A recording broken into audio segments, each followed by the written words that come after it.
안녕하세요. 토요미스테리 디바제시카입니다. 2004년 3월 20일 이른 아침, 미국 북동부의 버몬트주에 있는 작은 시골 마을 리치포드에서 인근을 순찰하던 경찰차가 한 농가 앞에 멈춰섰습니다. 여긴 인적이 끊기고 버려진 지 오래된 폐농가였는데요. 경찰이 차를 세운 이유는 앞에 주차되어 있는 낯선 녹색의 세단이 눈에 들어왔기 때문입니다. 자세히 보니까 차는 농가에 충돌한 흔적까지 있었어요. 급하게 후진을 했는지 뒷 범퍼가 부딪혀서 찌그러져 있었죠. 보니까 안에는 아무도 없었지만 먹다 남긴 물병, 그리고 약간의 잔돈, 그리고 이름이 적힌 수표의 현금카드, 운전면허증까지, 신원을 알 수 있는 여러 소지품이 발견됩니다. 그리고 그 모든 곳에 공통적으로 남겨져 있는 이름은 브리아나 메이틀랜드. 브리아나는 이 같은 버몬트주에 있는 또 다른 시골 마을 이스트 프랭클린에 살고 있던 고등학생 소녀였습니다. 부모님은 농장을 경영하고 있는데 브리 역시 학교 끝나면 오빠하고 같이 집에서 농장 일을 도우면서 평범한 하루를 살던 아이였죠. 특이점이 있다면 어릴 적부터 주짓수를 배워가지고 운동신경이 뛰어났다는 정도입니다. 지난 2003년 10월, 그러니까 브리의 자동차가 여기서 발견되기 5개월 전에 그녀는 17번째 생일을 맞이했습니다. 그리고 가족들에게 뜻밖의 고백을 하죠. 독립을 하고 싶다는 겁니다. 상황을 보니까 브리와 친하게 지내던 친구들이 다 집에서 멀리 떨어진 학교에 다니고 있었고요. 브리 역시 좀 그 가까운 곳으로 가서 전학을 하고 살길 원했던 거죠. 가족들은 고등학생 딸이 혼자 산다는 것에 좀 불안했지만 좀 더 시골을 떠나서 친구가 많은 환경을 원하는 어떤 사춘기 소녀의 마음을 충분히 존중하기로 합니다. 그리고 결국 브리는 독립을 허락받게 되죠. 막상 딱히 묵을 곳은 없었다고 합니다. 그래서 한동안 친구들 집을 전전하면서 하숙 생활을 했죠. 그러다 4개월 정도가 흐른 2004년 2월, 브리는 또 다른 결정을 내리게 되는데 아예 고등학교를 중퇴하고 당시 함께 살던 어릴 적 친구 질리안과 함께 미국 검정고시를 준비하겠다는 겁니다. 그래서 브리는 시험 준비와 함께 돈을 벌기 위해 블랙 랜턴이라는 모텔에서 아르바이트를 시작하죠. 같은 해 3월, 브리는 마침내 검정고시 합격합니다. 이 기쁜 소식을 듣고 점심에 엄마를 만나서 레스토랑에서 식사를 하면서 기쁨을 만끽했는데요. 밥을 다 먹고 모녀가 몰에서 쇼핑을 좀 즐기던 찰나 누군가 상점 밖에서 브리와 인사를 나눕니다. 엄마는 모르는 사람이었어요. 딸이 잠시 이야기를 하고 오겠다면서 나갔는데 이상하게도 한참 동안 돌아오지 않았죠. 그래서 브리를 찾아 나선 엄마는 결국 주차장에서야 딸과 재회하게 됩니다. 이때 브리의 태도는 아까와는 완전히 다른 분위기였어요. 상당히 초조하고 집중하지 못하면서 뭔가에 막 충격을 받은 듯처럼 보였죠. 오후 4시가 됐고 일단 엄마는 딸을 다시 친구와 살던 곳으로 데려다 주게 되는데 불행하게도 그게 딸의 마지막 모습이 되고 말았습니다. 한편 자신의 거처에 돌아온 브리는 친구 질리안에게 쪽지를 남깁니다. 일 끝나고 저녁에 올게. 이후에 자신의 녹색 차를 몰고 블랙 랜턴 모텔에 도착을 했고요. 스케줄대로 일을 다 끝내고 이 모텔을 떠난 시간은 밤 11시 20분. 이후 그녀의 행적이 모호해집니다. 다음 날인 3월 20일 아침, 모텔에서 약 1.6km 정도 떨어진 폐농가에서 브리의 차량이 발견됐던 겁니다. 자, 여러분. 차 안에 브리가 있던 게 아니었기 때문에 그녀 상황을 정확히 알 수가 없어요. 하지만 차가 벽에 부딪힌 흔적, 그리고 카드와 신분증을 다 두고 간 걸로 봐서 경찰은 얘가 음주운전을 했구나. 그런데 사고를 내서 당황하니까 차를 버리고 황급히 도망친 건가 라고 판단합니다. 그런데 이 상황에서 정작 보면 큰 피해를 입은 사람은 없습니다. 폐농가는 주인이 없는 상태라 괜찮고 그렇다고 다친 사람이 있는 것도 아니고 차 주인은 이미 누군지 알고 그래서 경찰로서는 이게 서두를 사건이 아니었던 겁니다. 그래서 차주에게 바로 연락하는 걸 미룬 채 일단 차량을 견인해서 현장을 떠나게 돼요. 그러니까 심각한 일이 아니다라는 성급한 판단으로 인해 이 불의의 실종은 아무도 눈치채지 못하게 된다는 거죠. 룸메이트 질리아는 하필 다음 날부터 2박 3일 외박이 예정되어 있었습니다. 그래서 그녀 또한 불의가 실종된지 모른 채 여행을 갔다가 집에 돌아왔는데 불의가 보이지 않아요. 그냥 단순하게 부모님 농가에 갔나 보다 정도로 여겼습니다. 그리고 실종 4일째인 3월 23일이 돼서야 안부도 물을 겸 불의네 농가 집에 전화를 걸게 되는데 그제서야 가족과 룸메이트 모두 불의가 없어졌다는 걸 감지하게 되죠. 가족들은 급한 마음에 경찰에 신고를 하게 됐는데 여기서 또 놀라운 소리가 들려요. 이미 며칠 전에 딸의 차량이 발견됐다는 겁니다. 가족들이 경찰서에 달려갔고 차량이 발견됐을 당시에 찍어놓은 사진들을 확인합니다. 그러면서 이건 결코 우리 딸이 음주운전을 해서 도망간 게 아니다. 이건 어쩌면 누군가에 의해 강제로 끌려서 납치된 게 아니냐라고 주장하는데요. 사실 좀 생각해보면 차 안에 신분을 알만한 걸 그대로 두고 갔는데 이게 도망이 되긴 좀 힘들지 않냐라는 이론입니다. 게다가 소지품이 흩어져 있는 모양도 봤을 때는 이게 단순한 도피의 흔적이라고 보이진 않았습니다. 그런데 여기서 부모가 더 나아가서 불의를 납치한 범인이 한 명이 아니라 여러 명일 수 있다고 말하는데요. 그 이유는 불의가 어릴 적부터 수준급의 주짓수를 해왔습니다. 그렇기 때문에 분명 그녀를 납치하려면 성인 남자 한 명으로는 그 저항을 제압하기 힘들 거라는 추측이었죠. 경찰은 그제서야 팀을 꾸려서 수색을 합니다. 농가 인근에 끌려간 흔적은 없는지 보려고 했는데 이미 며칠이 지나서 흔적은 찾을 수가 없었죠.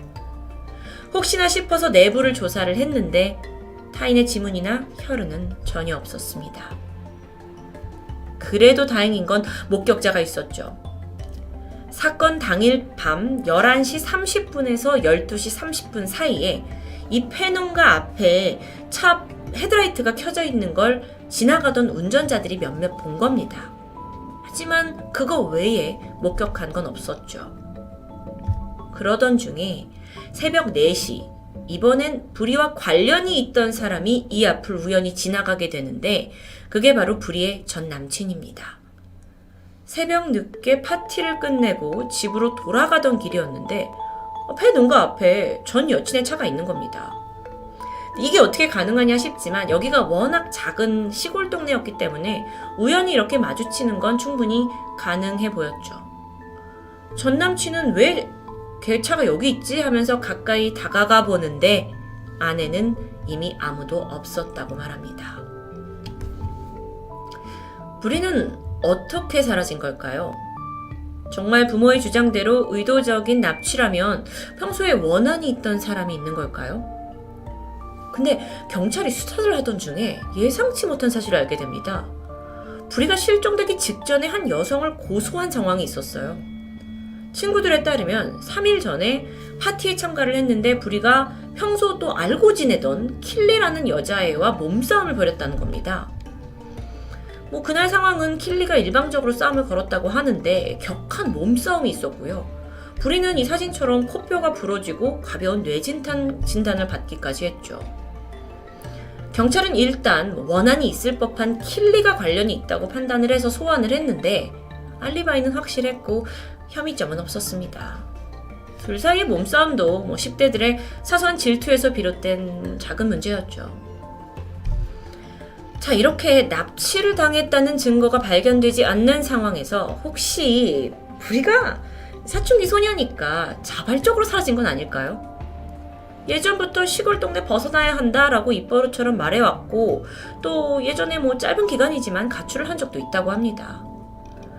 경찰은 그녀가 완벽하게 사라지기 위해서 사고를 위장한 게 아니냐라는 이론을 펼쳤는데 조금만 더 생각해보면요. 불의는 이미 부모로부터 떨어져서 독립을 했고 검정고시까지 붙은 상황이라 굳이 이런 식으로 동네를 떠날 이유도 없어 보입니다. 그런데 여기서 새로운 가설이 제기되죠. 불의가 실종된 이 비슷한 시기에 미국에서 또 다른 여대생 실종 사건이 있었습니다. 아마 아시는 분도 있으실 텐데요. 과거 토미에서 다뤘던 마우라 머레이 실종 사건.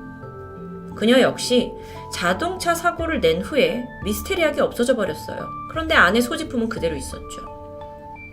게다가 이 두 사람 다 갈색 머리에 예쁘장한 젊은 여성이었다는 점에서 혹시 이게 동일범의 소행이 아니냐는 의혹이 있었습니다. 마우라는 21살의 여대생이었는데 아주 작은 교통사고를 냈는데 주변에서 신고를 해주겠다는 거를 마다한 채 호련히 차를 버리고 사라졌어요. 근데 별다른 증거가 없다가 실종 8년이 지나고 나서 한 유튜브에 그녀가 실종된 장소에서 찍은 아주 괴기스러운 영상이 공개되면서 대표적인 미스테리 스토리로 떠오르게 됐죠. 어쨌든 다시 불의 사건으로 돌아와서 물론 두 사건이 좀 유사하긴 하지만 사건 현장의 거리가 140km나 떨어져 있었기 때문에 직접적인 연관성을 발견해내진 못합니다.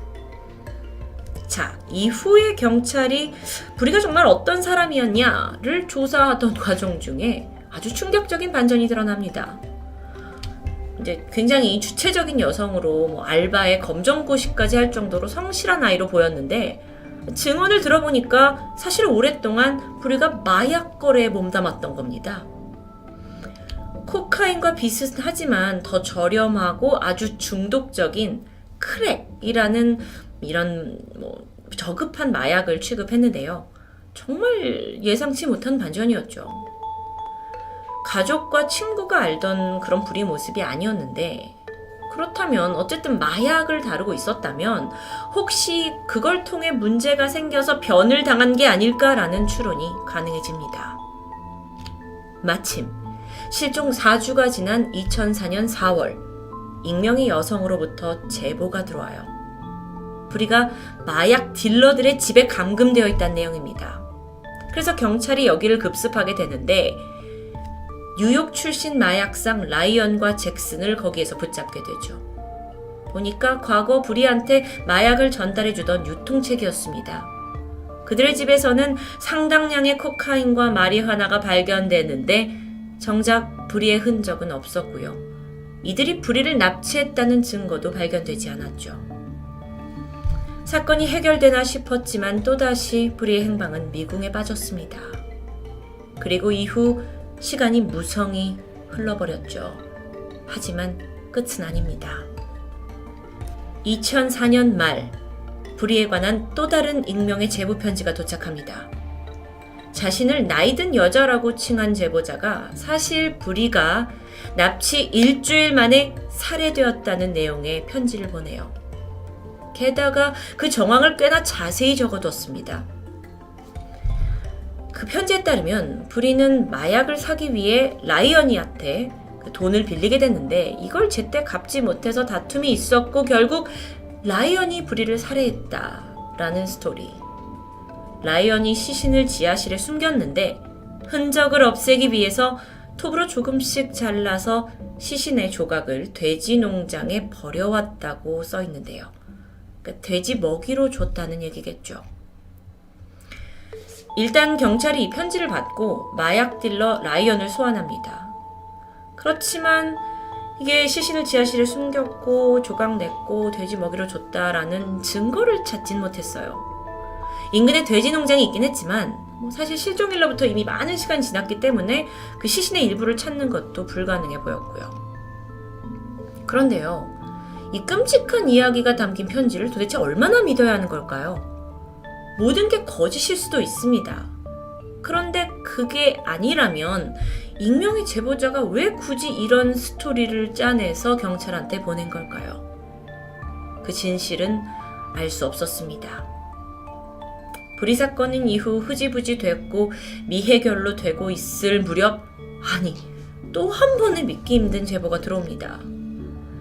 실종 2년이 지난 2006년 이번엔 뉴저지에 있는 한 카지노 CCTV에 여성이 포착됐는데 이 포커 테이블에 앉아있는 여성은 불의의 부모가 보기에도 딸과 생김새가 너무나 흡사했습니다. 만약 지금 저기 카지노 테이블에 앉아있는 여성이 불의가 맞다면 부모로서는 그저 감사할 일이죠. 그런데 이건 그럼 자발적으로 사라진 걸까요? 그리고 이게 정말 불의가 맞는 걸까요? 경찰이 추가적인 조사를 펼쳤지만 그녀의 신원을 정확히 파악하는 데는 실패합니다. 지난 세월 불의의 가족들은 딸을 찾기 위해 백방으로 뛰어다녔습니다. 인터넷 사이트를 만들어서 제보자한테 보상금 2천만 원을 걸고 돈을 제시하기도 했는데 오히려 이것 때문에 수많은 허위 제보에 시달리기도 했죠. 결국 시간이 지나면서 불의의 아버지는 아예 같은 처지에 놓인 실종자 가족들을 돕기 위해 단체를 설립했고요. 지금까지도 딸 불의 외에 또 다른 실종자 수색을 적극적으로 돕고 있다고 합니다.